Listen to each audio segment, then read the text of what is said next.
తెలంగాణ, జై సింగరేణి. అనేక మంది తెలంగాణ బిడ్డలకు అన్నం పెడుతున్నటువంటి సంస్థ సింగరేణి. మరి అటువంటి సంస్థలో ఇవాళ కార్మికులు డిస్ట్రెస్లో ఉన్నారు. కార్మికుల చేత ఈ యొక్క మొత్తం కోల్ ఎక్స్ట్రాక్షన్ పనిని వాళ్ళని ఇన్స్పైర్ చేసి చేసేటటువంటి ఆఫీసర్స్ కూడా ఇవాళ మరి ఇబ్బందులలో ఉన్నారు. ప్రత్యేకించి ఆఫీసర్లకు రావాల్సినటువంటి పిఆర్పి బకాయిలు ఏవైతే ఉంటాయో అవి ప్రభుత్వం తక్షణమే వారికి చెల్లించాలి. అంతేకాకుండా కంటిన్యూస్గా వారికి జరగాల్సినటువంటి పే రివిజన్ కూడా జరుగుతూ ఉండాలి.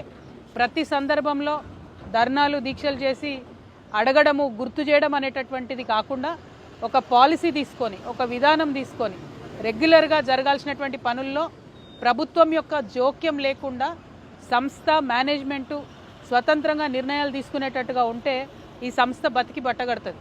లేకపోతే ప్రతి దాంట్లో రాజకీయ జోక్యం చేస్తే కొన్ని విషయాలు మనకు అర్థం కావు, వాటిని ఎక్స్పర్ట్స్కి వదిలేయాలి. అటువంటి ఎక్స్పర్ట్స్ ఉన్నటువంటి సింగరేణి సంస్థలో ఈ ఆఫీసర్స్ వల్లనే ఈ సంస్థ కింద పేరు వచ్చింది.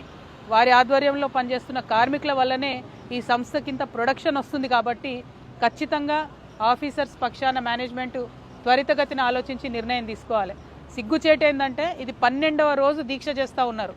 నిన్న ఒక యువ ఆఫీసర్ నాతో మాట్లాడుతూ తెలంగాణ సాధన సందర్భంలో ఉద్యమం చేసినాము, ఆ తర్వాత ఇక్కడ సింగరేణిలో ఉద్యోగం వస్తే చాలా సంతోషపడ్డాం, కానీ ఇప్పుడు మా తల్లిదండ్రులు సింగరేణిలో ఉద్యోగం వచ్చినాక కూడా మళ్ళీ రోడ్ల మీద కూర్చుంటున్నావేంద్రా నువ్వు పెద్ద ఆఫీసర్ అని బాధపడుతున్నారని ఆ బాబు చెప్పడం జరిగింది.